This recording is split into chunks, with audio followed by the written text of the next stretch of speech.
The Butcher Blade That Pierces All Realms, Season 2. Opisyal na inanunsyo ng babaeng tagapagsalita ang pagtatapos ng preliminary round. Umalingaw-ngaw sa buong arena ang kanyang malinaw at matatag na tinig habang isa-isa niyang binabanggit ang top 4 na kalahok. Mula sa Arena 1, kinatawan ng Chingkeng High School si Shuling Shen.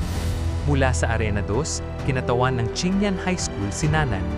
Mula sa Arena 3, kinatawan ng Yingkai High School si Luen. At mula sa Arena 4, mula sa Chingkeng High School si Yiwan.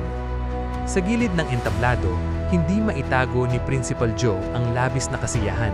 Hindi niya kilanman inasahan ang ganitong kahangahangang resulta. Magkaklase pa sina Yechuan at Shuling Shen, at hanggat alinman sa dalawa ang makakuha kahit ikatlo o ikaapat na pwesto, tiyak na masisiguro ng Chingkeng High School ang unang pwesto sa kabuuang puntos ngayong taon. Biglang umingay ang hanay ng mga manonood. Nagsimulang magbunyi ang tiyuhin ni Xiananan kasama ang kanyang mga tauhan. Paulit-ulit nilang isinisigaw ang pangalan nito, ipinagmamalaking siya ang pinakamahusay. Samantala, mahigpit na nakakapit si Nanan sa brasa ni Yan, habang puno ng pagtataka si Yuan kung kailan pa ito naging ganon kalakas. Ngumiti si Xiananan nang may kumpiyansa at sinabing matagal na siyang malakas, at higit pa roon, mayroon pa siyang nakatagong as. Sa itaas ng entablado kung saan naroon ang mga huradong guro, napaisip ang isang babaeng guro. Hindi niya inaasahang makakapasok si Yuan sa top 4. Tila ba ang lahat ng ito ay para lamang kay Shuling Shen. Hindi niya malaman kung tatawagin ba niya itong masipag at determinado o isa lamang payaso na sinuwerte. Muling nagsalita ang tagapagsalita at inanunsyo ang susunod na yugto, ang 2 versus 2 semifinal round. Lumapit siya sa control panel at mariing pinindot ang isang pindutan. Umugong ang mga makina. Nagsimulang manginig ang apat na entablado at dahan-dahang nagsanib, bumubuo ng isang napakalawak at mas engrandeng arena. Ipinaliwanag niya na ang sino mang umabot sa semifinal ay kabilang na sa pinakamalalakas ngayong taon, kaya nararapat lamang na sa mas malaking entablado sila magtagisan. Ang mga laban ay pipiliin pa rin sa pamamagitan ng system lottery. Ang apat na entablado ay tuluyang naging iisa. Idinagdag ng tagapagsalita na ang mga hindi mabubunot ay maaaring pansamantalang bumaba at maghintay. Nang lumabas sa higanteng screen ang resulta ng bunutan, agad na kumalat ang bulungan sa buong arena. Mula sa Qingyan High School, ang eksperto sa advanced alchemy na si Nanan ay haharap kay Shuling Shen, ang tanyag na legendary Snow Soul Sword Immortal. Bahagyang ngumiti si Shuling, malamig ang titig. Mahina ngunit may tiyak na kumpiyansa niyang sinabi na ipapakita niya kung paanong haharapin ang babaeng ito.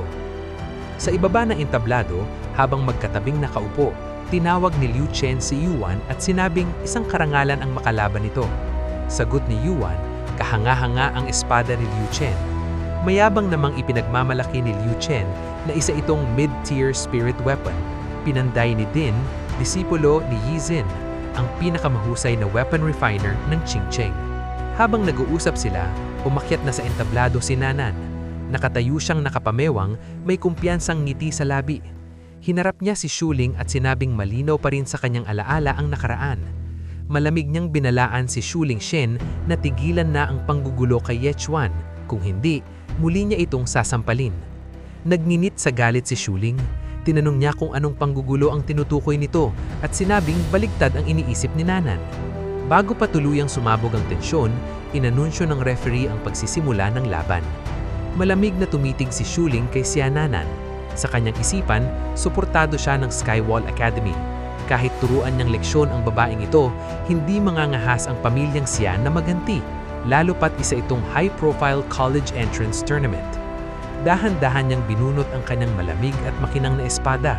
Tinawag niyang si Xiananan ang panganay na binihin ng pamilyang Xia at sinabing hindi niya pa nakakalimutan ang sampal noon at ngayon, babayaran niya ito ng 10 beses. Agad siyang kumilos at tinawag ang kanyang Snow Phantom. Nagliwanag sa bughaw na enerhiya ang kanyang mga mata habang sumusugod pasulong, kasabay ang dalawang anino niyang replika. Samantala, tahimik na kumuha si Nanan ng 2 beads mula sa kanyang likuran at walang babalang inihagis ang mga ito. Nang tumama sa kinatatayuan ni Shuling, sumabog ang makapal at rosas na usok na halos tuluyang nagkubli sa kanyang paningin. Mapanyuyang nagtanong si Shuling kung balak ba ni Nanan na maglaro ng tagu-taguan. Hindi sumagot si Nanan. Sa halip, inilabas niya ang isang pulang pel at sinabing itataas niya ang kanyang bilis sa 100%. Sumunod ang bughaw na pel para sa karagdagang bilis. At pagkatapos ay ang puting pel para sa depensa. Lahat ay sagad sa 100%.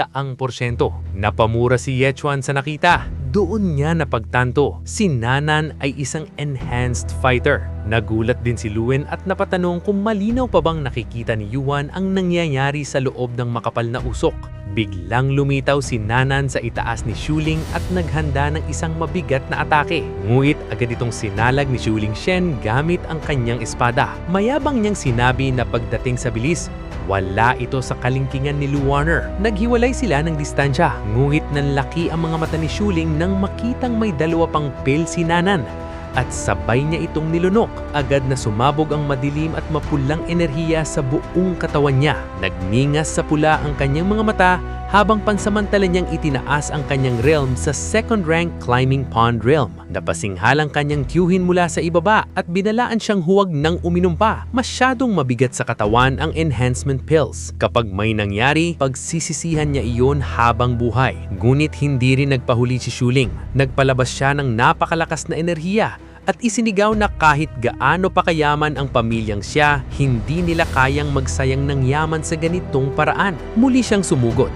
Ipinamukha na umaasa lamang si Nanan sa alchemy para pansamantalang palakasin ng sarili. Ipinahayag na hindi siya kayang talunin nito. Ngunit bago pa siya makalapit, muling nagpakawala si Nanan ng 2 pulang pel. Isang napakalakas na pagsabog ang yumanig sa buong arena. Mula sa itaas, mabilis na sumugod si Nanan at naghandang magpakawala ng isang mapanirang sipa. Ngunit dahil sa pambihirang bilis ni Shuling, agad siyang nakaiwas. Bumagsak ang sipa sa sahig at nabiak ang lupa. Ngunit walang tinamaan. Ilang sandali lamang, naramdaman ni Xia Nanan ang nakakapanindig balahibong lamig na gumapang sa kanyang mga binti. Mula sa kanyang likuran, tahimik na lumitaw ang nagyeyelong espada ni Shuling Shen. Malamig ang kanyang tinig habang sinasabing hindi man lamang karapat dapat si Nanan na pilitin siyang gamitin ang kanyang killing move. Para kay Shuling, tapos na ang laban. Dito nagtatapos ang kabanatang ito. Abangan ang mga susunod pang tagbo. Huwag kalimutang mag-like, mag-share, mag-subscribe at pindutin ang notification bell upang manatiling updated sa mga susunod pang mga video. Kung nagustuhan mo ang mga video na ito ka-T-Recap, don't forget to leave a like and subscribe at i-hit mo na rin ang notification bell para updated ka sa mga bago pa natin mga video. Salamat at maasim na araw!